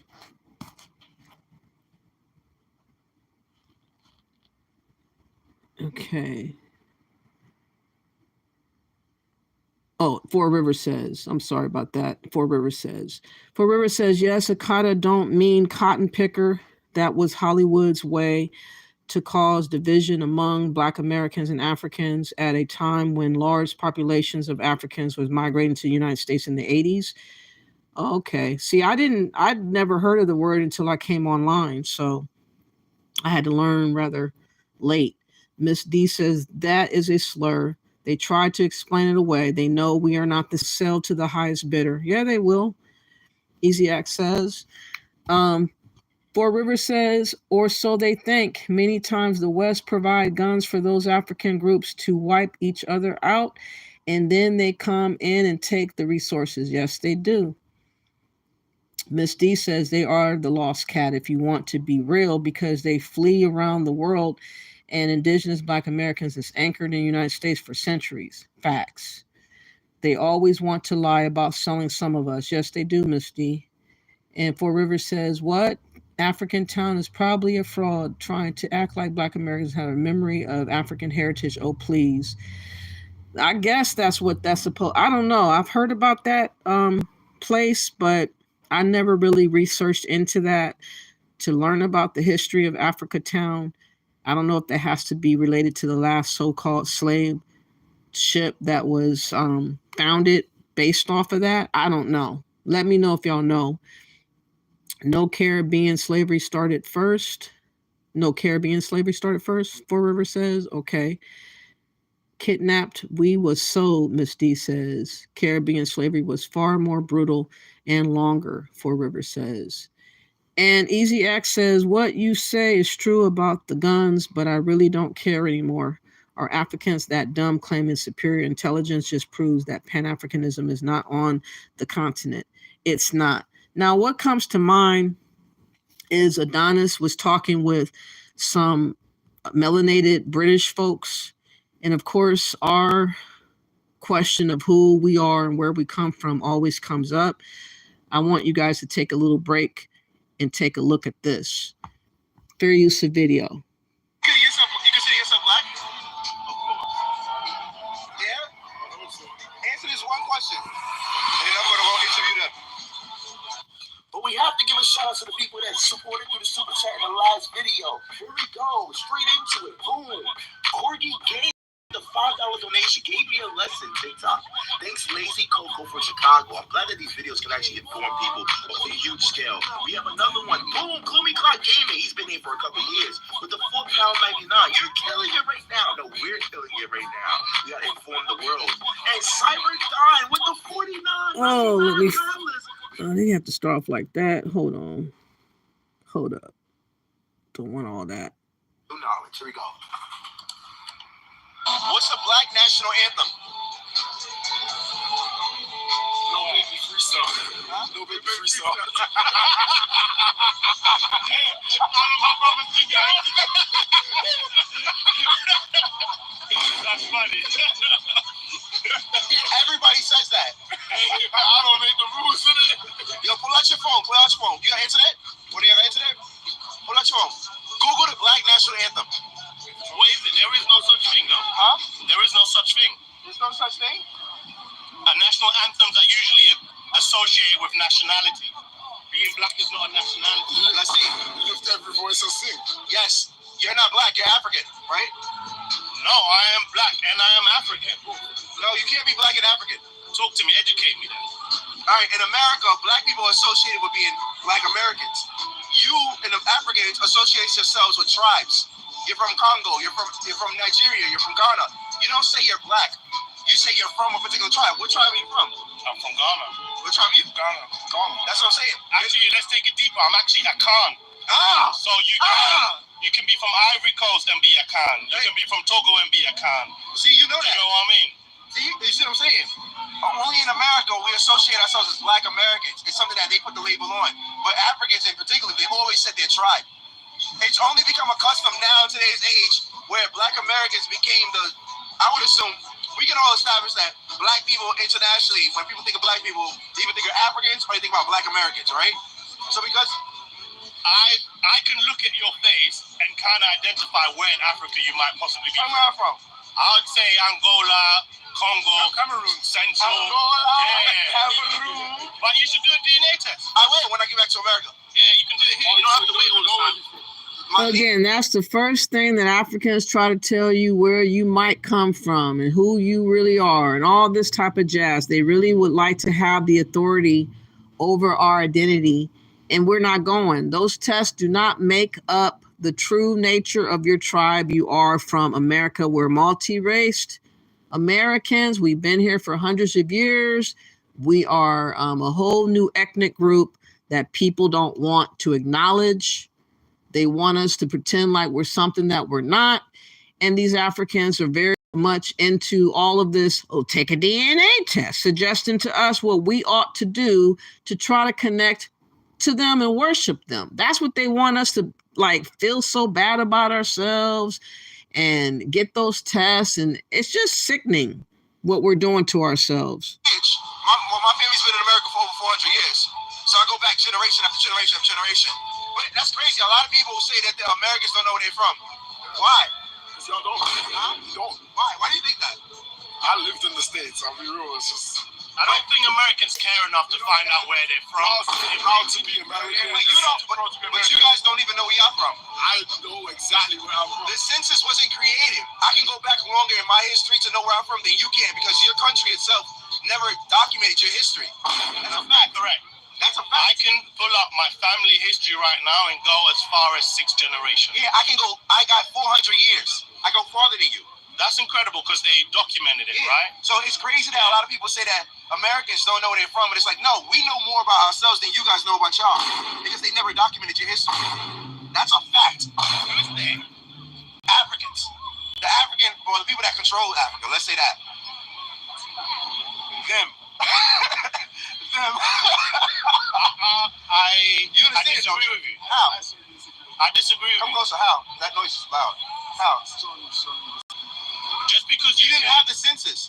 Because you have a census and a form of documentation, does not mean that you know. You can do a DNA test and figure out exactly kind of what tribe your family's from. Yeah, and you can go there and look exactly where you're from, and you can just speak to someone, and you go to your local village and you see someone who looks like you. Yeah, but that's true. And that applies to you as well. Yeah, but that doesn't mean that you know where you're from. You're American or not. But that doesn't mean you know where you're from. That literally doesn't mean you know where you're from. Once if you got 6 years back, 6 generations back, then that stops right there. After that, you don't know what happens after that. You don't know anything from that rest of your history. Your history's gone. But you can go back. But I can go back farther than you because America had the census. You know? So when people say that Americans don't know, Black Americans don't know the history, don't know where they're from, it's like, no, we know more about history. No one's saying that. You are the one that brought the argument. Yeah, but that's what they say. You know what I mean? That's crazy. A lot of people say that the Americans don't know where they're from. Why? Y'all don't. Huh? You don't. Why? Why do you think that? I lived in the States. I'll be real. It's just... You agree? I know he switched it up. We got the video. You agree? You understand what I'm saying? But no, that's true though. I'm with you. But I'm telling you that you can actually go and figure out. You want to know where you're from in terms of your ethnicity. Yeah. You know what I'm saying? You're right. Yeah. But it's crazy. It's too loud. Yeah. It's an interesting conversation though. Yeah, but but it's very. It's one of those things like when people make that statement, it's just wild. It's like I never thought about it until somebody else told me that. It was like, bro, Americans can go back on our history farther than you guys because we had the census. You guys can't. So who really doesn't know where they're from?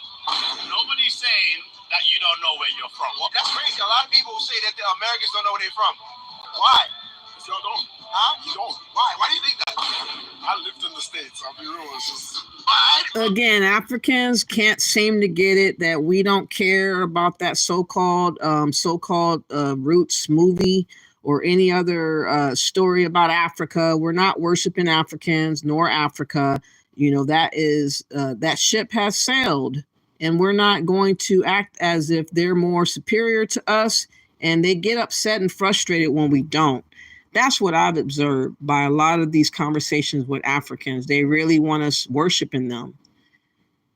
You said, what you say? Okay, I read that already. You said, but sadly, many young African men are forced to join the military in those countries. For Rivers says they're usually the only ones who are guaranteed a meal and clothing there. Wow. That's what they have to do to survive, I guess.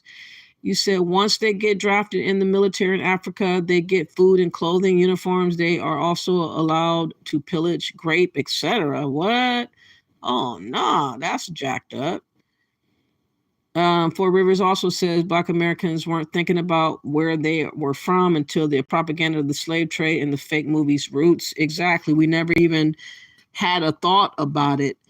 People keep bringing it up, and now they're trying to force us to have to acknowledge this Pan-African garble talk. And again, it's just a figment of imagination. I'll play a little bit more of that video, and then I'm going to conclude the video because I was wanting to get an interesting discussion, and this is not that interesting. Let me see if I fast forward, if they picked it up a notch. They're a little bit too kind and gentle on these platforms, and I know it's a lot more to be said than what they're saying. And of course, the lying Nigerian who wants to try to make it seem like a cot is not a bad word, and that there is welcoming to be had if you go to Africa. That's just not true. That's not the experience of most people that go to Africa like that. Unless you have money, there's no smiles towards you? Because they know that if they try to conglomerate themselves with Black Americans, that they will be punished by the system of white supremacy in America. They know that, and then after white Americans have treated migrants better than African Americans because of that. So giving them the job opportunity over the African American, because they know that the Black migrant isn't going to speak about race on the job, isn't going to go against injustice on the job, because like they're just trying to survive. Right, and then that whole conversation about race, and that kind of activism around that kind of radical activism around race usually comes from Black Americans. So white Americans, they usually like Black migrants a lot better for jobs and for everything else, because they know that those Black people are not going to challenge race in America in the ways that a Black American would. Yeah, I definitely can see that too. And I also think the independence of each other's countries separates us from the race conversation sometimes, because a lot of African countries and Caribbean countries got their independence in like the 1960s. Meanwhile, we got emancipation in 1865, 100 years earlier. So we kind of are already privy to like the white systemic microaggressions in the workplace, and our ancestors have taught us, and when I say ancestors, I mean like literally like grandfathers have taught us to move and shake a different way than you all. So I think our survival tactics are just a bit different than Caribbeans and Africans, because we are a group of people who have been on this train of like freedom and reparations for a very long time. And a lot of us, and just speaking for myself, you know, I can trace my enslaved ancestor 4 generations back. It's not far from me. And enslavement is not far from me. And I'm pretty sure it's not far from you all either, well, the Caribbeans. But it just seems like to me, at least from what I've seen in society, that you all do feel, some, not all, but some people feel better that they don't have the slavery history attached to their lineage. And if you all ever watched Power, there was one point where Tasha got pulled over by a cop, and she changed her accent, and she was like, "No, I'm Trini," to the cops, and he let her go in the show Power. And so she kind of did that to show, like, I'm not like the regular Blacks, I guess. She basically changed her accent so the cop could let her go. And I think that you all experience the same racism, but I do think that whites do feel a little bit more, I don't want to say comfortable, but knowing that they don't have to deal with the history when they're meeting a Black American person with that lineage. Like your grandfather enslaved my grandfather. It's that serious when we're in front of white people, because that's how it is. Like literally for my family. So I'm I just want to say that I have a story. So when I was in college, when my sister was in college, she went to Maryland, and she did like a whole science course or whatever, but she had a group project, and her last name is Jones, and that's a really common last name for Black people in America, Jones.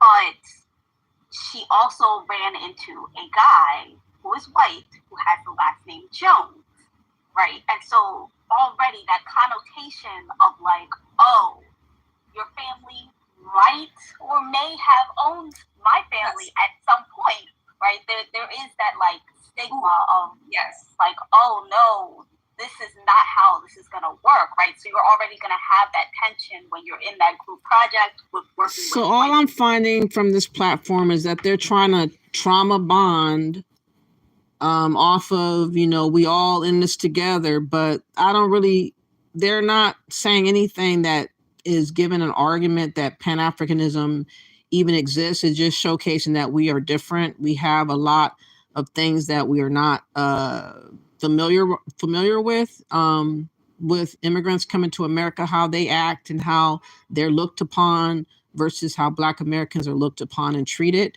overall. And our fights are different. Our plights are different. Our stories are different.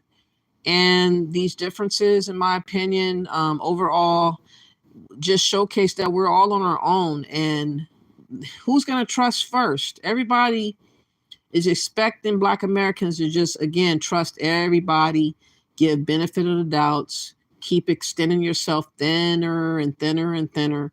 And none of these things is showcasing ourselves as being, it being doable, because again, it is going against our survival. If we are being done dirty and ripped off from various types of Pan-Africans and scammers and different schemes that are out there, all I can do is keep on warning my people about this situation and tell y'all that Pan-Africanism is a figment of your imagination. There's nothing concrete that's ever going to come from Pan-Africanism. So we might as well face the reality of what it is that we need to do as Black Americans and understand that our survival really depends on it. Because putting your faith in other strange people and believing that they're going to do something better for you than you can do for yourself, again, you're going to be proved over and over again that it's just not going to go down that way. Africans are trying to survive, and they're looking for a way and a means to survive. And if you are that way or opportunity to survive further, then they're going to use us towards that end.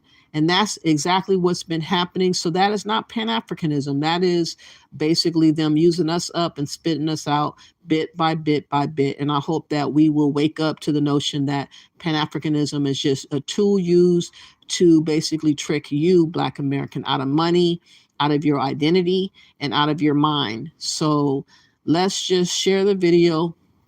Like the video, subscribe to my channel. I would greatly appreciate that. I didn't want this day to be too long-winded. I know I have done plenty other videos that a lot of people haven't really been watching. For some reason, the last couple of lives, I didn't really get as many big numbers, but I'm hopeful that people will go back and watch the last couple of videos, because I think that they had a lot of things in them that will really help us with our mindset and understanding the truths that's being not available for our understanding unless you're critically looking at what is happening. Like I have a video called Playing Dumb is What They're Doing with this Wakanda package. I think the video should be looked at a little bit further. So please go back and look at those videos. And while you're at it, please like and share this video. I would greatly appreciate it. I hope that you guys will have a blessed Saturday. I may not come back on tomorrow because I'm getting ready to get my carpet cleaned for Monday, and I have to do some cleaning and some organizing for them to get to my carpet. So I might not, I'm not 100% sure if I'm going to come back on, only if I find a video that's very triggering to me that I might go back on, but I doubt it. I'll resume again probably Monday or Tuesday, if so. Please have the rest of your week and be a blessing. Enjoy yourself. Stay safe. Let me see what you guys are saying before I leave. And let me see. Don't want to miss out on anyone. If you had something that you wanted to add to the conversation, I appreciate everybody for being in the chat room, by the way. For the ones that do continue to speak in the chat room, you're greatly appreciated. Let me see. For River says, yes, Black Americans can complain about how they are treated on jobs as Americans. Africans can't unless they are complaining about treatment as an immigrant. They're using the American term these days more and more and more. They're ditching their African status, and they're claiming American more. They just don't want us claiming American more. Isn't that ironic that that is going on? For River says, so now Hollywood is trying to encourage Black Americans to think that they will get treated better by cops is they make like they are immigrants. I guess if they're trying to make it seem like if you're speaking a different dialect or whatever, that you're not the same as us, they know that we're not the same, especially if you're from an island, you have different mindset than what Black Americans would have, and you would tread lighter because you know that you can be deported, and the cops probably understand that more because of all the deportations and all these other things that can happen with immigrants. So yeah, immigrants would tread more lightly than we would for the most part. Easy Access, doing a deep dive into your personal traits, habits, and psychology is what a lot of us need. Why do we think, act, react, believe in the things we do? Is it logical and reasonable? Self-evaluation. We definitely all could use a self-evaluation, and I hope that more of us would do that. Please like, share, and subscribe. Thank you for that, For Rivers. Easy Access. Have a good weekend, everyone. I'm playing a poker marathon tonight. What? And tomorrow a chess marathon. What? Takes my mind off of toxic topics such as Pan-Africanism. Wow, you be into a lot of stuff. I hope you win some money. Are you gambling or something like that? Or what do they do when they do these marathons? Do you make any money from doing it, EasyX? I'm just curious. I hope that we would put Pan-African to sleep, to rest, you know, put it out of your mind, out of your heart, and come back to reality. Black Americans, come back home. Your place is America. More and more of the sentiments of go back to America is going to be expressed by these Africans when more of us appear in Africa. And I hope that nothing bad happens, like a tire being over someone's head for us before we wake up, before we realize that we are not the same and that our homeland actually is America. Yeah, I hope you have fun, though, but thank you for everything that you do. We play for quarters. Oh, okay. That's cool. That's healthy, so you don't get burnt or nothing like that. Thank y'all all for coming. Please like and share the video, and bless up.